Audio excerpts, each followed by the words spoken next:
Assalamualaikum warahmatullahi wabarakatuh. Salam dan bahagia. Perkenalkan, nama saya Erdila Anandi, NIM 2019 008174, kelas manajemen 35, Fakultas Ekonomi, Universitas Sarjana Wiyatata, mahasiswa.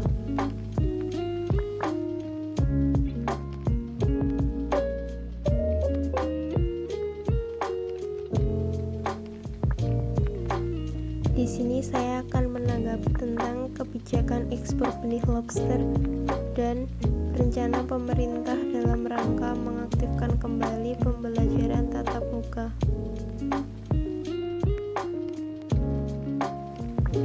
Kebijakan ekspor benih lobster.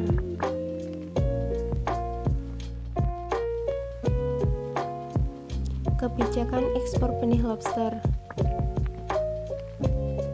Benur atau benih lobster merupakan komoditi kelautan yang memiliki nilai jual tinggi dan salah satu sumber plasma nutfah yang dimiliki oleh Indonesia. Resmi disahkan pada 4 Mei 2020 lalu, Kementerian Kelautan dan Perikanan KKP di bawah Komando Edi Prabowo membuka keran ekspor benih lobster dengan merevisi Peraturan Menteri Susi Pujiastuti tahun 2016.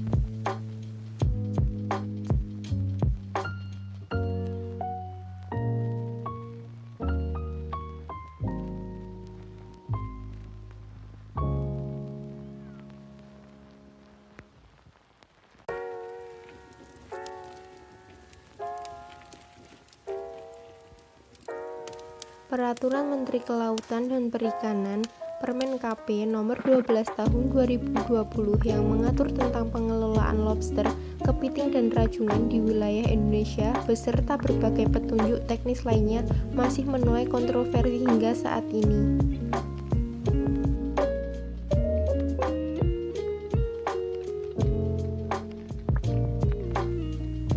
Peraturan ini digagas oleh Menteri Kelautan dan Perikanan Edi Prabowo untuk menggantikan Permen KP nomor 56 tahun 2016 tentang melarang ekspor benih lobster atau benur.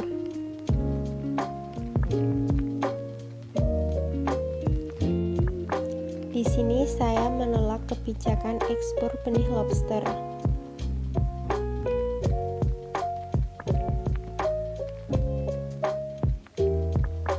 Alasan saya menolak kebijakan ekspor benih lobster, yang pertama, penangkapan benih lobster untuk ekspor bisa memicu kegiatan eksploitasi terhadap komoditas di Laut Indonesia.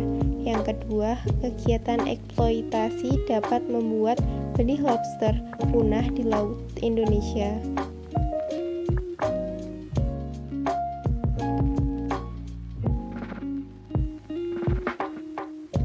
Yang ketiga, penangkapan benih lobster untuk ekspor akan mengancam kehidupan 14 jenis ikan lainnya.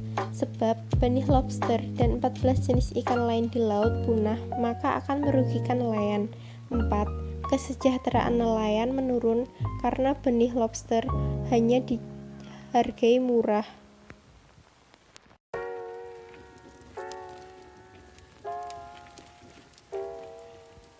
5. Pembudidaya lobster kesulitan mendapatkan benih karena harus berkompetisi dengan korporasi yang akan mengekspor benih lobster.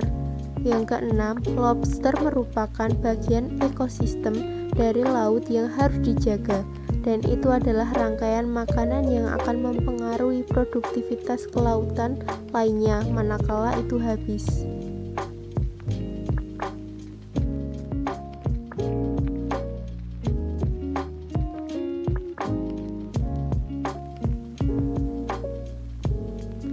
Yang ketujuh, penangkapan benih lobster atau benur dari alam untuk kemudian dijual ke luar negeri akan berdampak buruk bagi lingkungan, tidak meningkatkan kesejahteraan nelayan.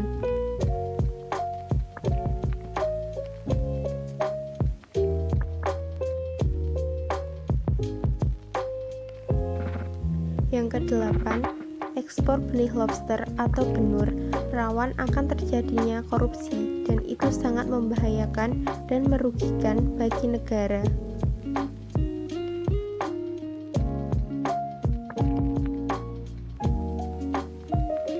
Yang kesembilan, negara pesaing dalam bidang produksi produk perikanan kelautan lebih unggul daripada Indonesia. Karena ketika negara kompetitor itu dikirimi benih lobster, baik itu yang diselundupkan atau yang ilegal, kemudian dampaknya pada negara pesaing ekspor lobster ke negara lainnya melonjak tajam, bisa dikatakan berlipat-lipat karena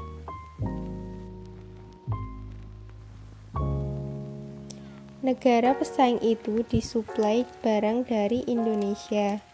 Akhirnya, yang terjadi adalah ekspor lobster Indonesia menurun tajam.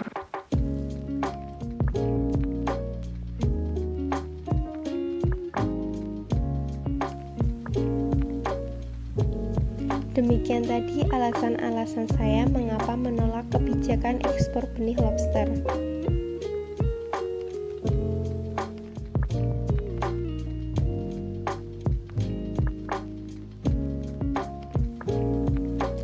Selanjutnya, saya akan menanggapi tentang rencana pemerintah dalam rangka mengaktifkan kembali pembelajaran tatap muka.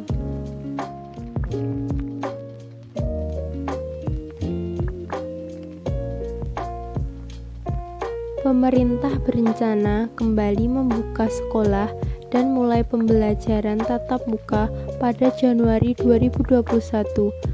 Hal ini disampaikan oleh Menteri Pendidikan dan Kebudayaan Nadiem Makarim melalui kanal YouTube Kemendikbud.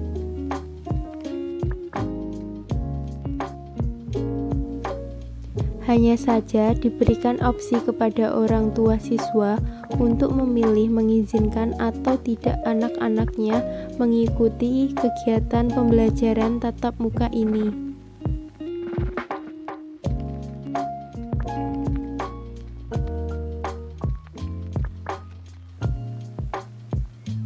Di sini saya akan menanggapi tentang rencana pemerintah dalam rangka mengaktifkan kembali pembelajaran tatap muka. Di sini saya menolak kalau akan dimulai pembelajaran tatap muka karena situasi saat ini masih rentan untuk tertular COVID-19.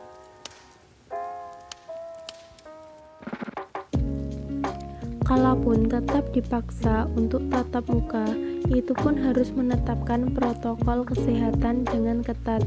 Tetapi menurut saya menetapkan protokol kesehatan dengan ketat belum bisa dijalankan dengan baik karena di luar dunia pendidikan sudah dicoba untuk new normal tetapi tidak sukses dijalankan.